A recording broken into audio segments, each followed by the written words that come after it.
नमस्कार। जिस तरीके से आपने महाराष्ट्र सरकार की जो सोनिया सेना की सरकार है, किस तरीके से इमरजेंसी लगा दी है और किस तरीके से बीजेपी के सारे नेता उस पर अपना प्रतिक्रिया दे रहे हैं। अभी अभी अमित शाह का जो स्टेटमेंट आया है, अमित शाह ने कहा है कि इस तरीके की इमरजेंसी इसको जल्दी से रोकना पड़ेगा। अब ये जल्दी रोकने का काम सिर्फ और सिर्फ केंद्र सरकार पर निर्भर है। हम यहाँ पर बीजेपी ऑफिस में आए थे, प्रेस कॉन्फ्रेंस को कवर किया जिसमें माफिया की सरकार संज्ञा दी है। संबित पात्रा ने, बीजेपी के प्रवक्ता हैं। अब देखते हैं कि क्या सेंट्रल गवर्नमेंट, क्या कोर्ट, क्या ये जो सरकारें हैं वो इस पर ध्यान देंगी, क्योंकि जिस तरीके से ये एक सोनिया सेना इस तरीके से बौखला गई है, जिस तरीके से अर्नब गोस्वामी ने पालघर का मुद्दा उठाया था और डायरेक्ट सोनिया गांधी से क्वेश्चन कर दिया था, उस पर सोनिया गांधी बौखला गई है और इसलिए उन्होंने उद्धव ठाकरे को जो ये हुक्म दिया है,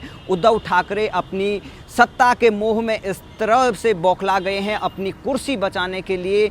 अब वो इस तरीके से अपने विरोधियों पर अटैक कर रहे हैं। बहुत सारे पत्रकार भी इस पर सामने आ रहे हैं।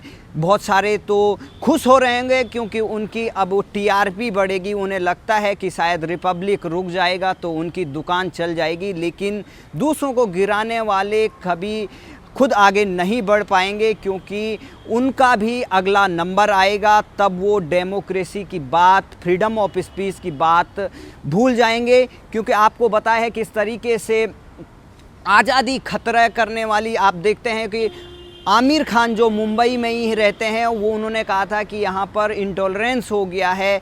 तमाम मीडिया जो बॉलीवुड के कलाकार थे, अवार्ड वापसी गैंग थे, वो उन्होंने तमाम अवार्ड वापसी किए थे और प्रधानमंत्री नरेंद्र मोदी पर यह आरोप लगाया था कि यहाँ पर डेमोक्रेसी खतरे में है, बोलने की आज़ादी नहीं है। लेकिन आज जिस तरीके से महाराष्ट्र की सरकार इस तरीके से दमनकारी नीति अपना रही है, तो क्या महाराष्ट्र सरकार के खिलाफ वो बॉलीवुड के कलाकार सामने आएंगे? क्या आमिर खान की पत्नी को आज डर लगेगा? क्योंकि आप देखते हैं जिस तरीके जो शिवसेना में शामिल हो चुके थे अफसर, वो फिर पुलिस में आते हैं और किस तरीके से एक पार्टी कार्यकर्ता के तौर पर अर्नब गोस्वामी पर अटैक करते हैं। तो आप देख सकते हैं कि किस तरीके से डेमोक्रेसी की हत्या की जा रही है। लेकिन बहुत सारे पत्रकार इस पर कुछ नहीं कहेंगे। बहुत सारे लोगों को इस पर खुशी हो रही होगी। कांग्रेस पार्टी क्या इस पर इस तरीके की राजनीति करके वो अपने वोट बैंक बना पाएगी? नहीं, कदापि नहीं। जो ग्राफ कांग्रेस पार्टी का गिरा हुआ था, आने वाले समय में कांग्रेस पार्टी को इसका बड़ा खामियाजा भुगतना पड़ेगा। शिवसेना तो ऑलरेडी ख़त्म होने के कगार पर है। तो जिस तरीके से ये घटनाक्रम हुआ आज सवेरे ही, जिस तरीके से अर्नब गोस्वामी के बच्चे को पीटा गया, माइनर था, उनकी बीबी के साथ, उनके साथ जिस तरीके की हाथापाई की गई, वो लाइव रिकॉर्ड हुआ। अगर ये कैमरे पर कैद नहीं होता तो शिवसेना की सोनिया सरकार ये इस तरीके की बात नहीं करती। देखते हैं अब आगे क्या घटनाक्रम होता है, क्या कोर्ट इस पर करते हैं, क्या केंद्र सरकार इस तरीके के खाली बयानबाजी देकर ही अपना पल्ला झाड़ देगी। लेकिन जिस तरीके से जनता का रुख है अर्नब गोस्वामी के समर्थन में, वो सोनिया गांधी, राहुल गांधी और उद्धव ठाकरे के लिए बहुत भारी पड़ेगा और उनके पास कोई इसका जवाब नहीं है। और किसी भी तरह से वो कितना भी दमन कर ले, लेकिन लोगों की आवाज़ वो दबा नहीं सकते हैं। वो अपने आप को सर्वोपरि नहीं समझ सकते हैं, क्योंकि यहाँ पर पब्लिक ही पावरफुल है और हर 5 साल में यहाँ पर इलेक्शन होना है। वैसे भी ये 3 दलों की सरकार है, इसका कोई पता नहीं है। तब अगर इन पर एक्शन होता है, इन पर भी ऐसी कार्रवाई होती है, तो तब ये बौखला जाएंगे, फिर बोलेंगे कि हमारे के खिलाफ इस तरीके का एक्शन होता है। देखते हैं कि किस तरीके की कार्रवाई, और ये जो कार्रवाई हुई है ये कायरतापूर्ण है और पूरा देश अर्नब गोस्वामी के साथ जिस तरीके से खड़ा हुआ है, ये सोनिया गांधी और उद्धव ठाकरे को बहुत भारी पड़ेगा और इसका तो नतीजा आने वाला समय बताएगा। अब देखते हैं कोर्ट में, देखते हैं क्या नतीजा होता है, क्या सुप्रीम कोर्ट इस पर सो मोटो लेती है या हाई कोर्ट। देखते हैं किस तरीके से तमाम ऐसे पुराने केसों को बदले की भावना से खोला जा रहा है। ये बहुत ही दुर्भाग्यपूर्ण है।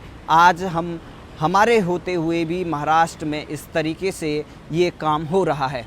तो आप लगा सकते हैं कि किस तरीके से हिटलर शाही है, किस तरीके से लोकतंत्र की आवाज दबा रही है। तो क्या अब इस पर सरकार इस तरीके से मौन व्रत धारण करेगी? क्या न्यायपालिका इस पर एक्शन लेगी?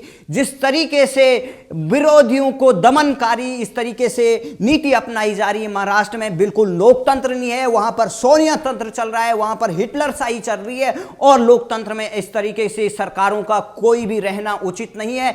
ऐसी सरकारों को तो उखाड़ फेंकना चाहिए और न्यायपालिका को भी देखना पड़ेगा कि किस तरीके से दमनकारी नीति अपनाई जा रही है और जो शांतिपूर्ण पर इस तरीके से अपनी बात रख रहे हैं, अपने न्यूज़ रखें और मीडिया चौथा स्तंभ है, अगर वो ही आवाज़ न उठाएगा तो कौन उठाएगा? और जिस तरीके से सोनिया ने और एंटोनियो माइनो ने इस तरीके का यहाँ पर कायरतापूर्ण जो काम किया है उसका पूरा देश देख रहा है। और राहुल गांधी पर इस तरीके से अब राहुल गांधी की जो हार है, राहुल गांधी की विफलता को वो दूसरों के खोपड़ी में डाल रही है।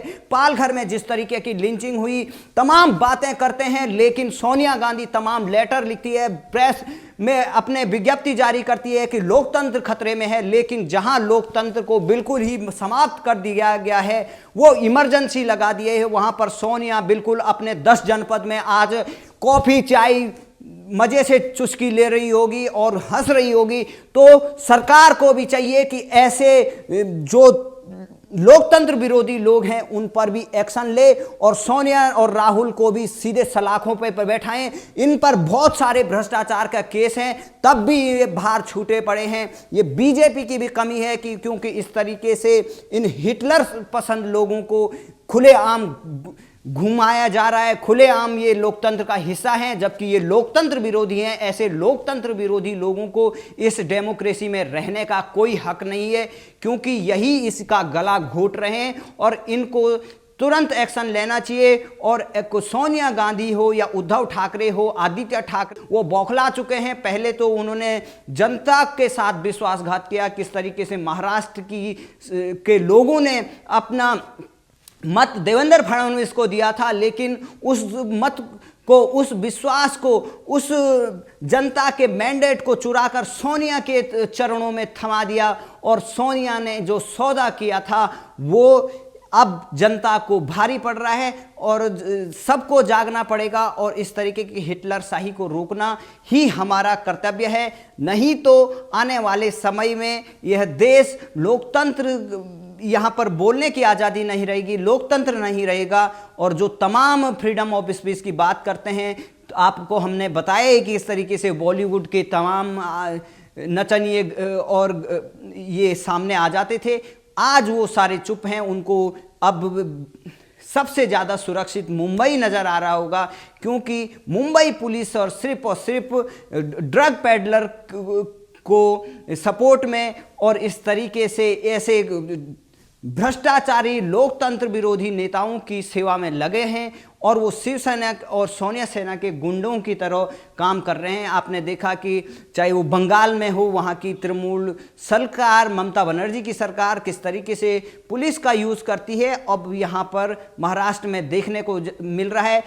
संजय राउत तमाम बयानबाजी कर रहे हैं, लेकिन उद्धव ठाकरे को यह महंगा पड़ेगा, क्योंकि उद्धव ठाकरे का कोई फ्यूचर नहीं है और उद्धव ठाकरे, आदित्य ठाकरे को इसका ब्याज सहित इसको वापस करेगी जनता और समय आएगा कि ये बताएगा कि आपको क्या सजा देनी है। ये अब बीजेपी की सरकारों पर और ये जनता पर निर्भर करेगा कि ऐसे नेताओं को हमें करारा सबक सिखाना पड़ेगा, इनको ऐसी करारी शिकस्त देनी पड़ेगी आने वाले समय तक, सदियों तक ये सोचें। क्योंकि आपने देखा कि इंदिरा गांधी ने भी इमरजेंसी लगाई थी, उनकी करारी हार हुई थी।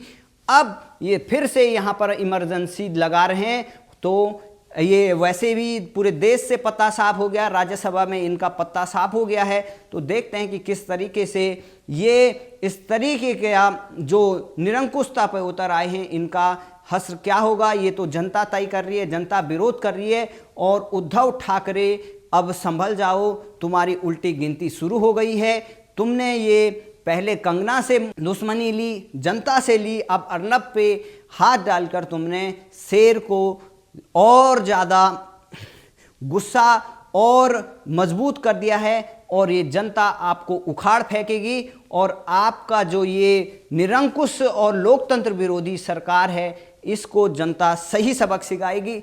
तब मत बोलना कि ईवीएम खराब है, तब मत बोलना कि ये चुनाव आयोग बिक चुका है, क्योंकि इनका बहाना वही होता है। और जो 2-4 दिन की चांदनी है, मौज मना लो, कितना भी कुछ कर लोगे, लेकिन जनता की आंखें बंद नहीं कर सकती है, क्योंकि जितने भी आप निरंकुश शासक हो उनको जनता ने रोड पे लाकर छोड़ा है और तुम्हें भी यहीं पर सबक सिखाया जाएगा। ये मत सोचो कि तुम आज गद्दी पे हो तो तुम कुछ भी कर सकते हो, लेकिन तुम्हारा हश्र भी बहुत बुरा होगा। जैसा तुम कर रहे हो उसका फल तुम्हें काटना पड़ेगा, जैसा बो रहे हो उसका वही फसल तुम्हें मिलेगी। देखते रहना, ये समय बताएगा। और उद्धव ठाकरे, आज से तुम्हारी उल्टी गिनती शुरू, और सोनिया तो जल्द से जल्द जेल में होनी चाहिए।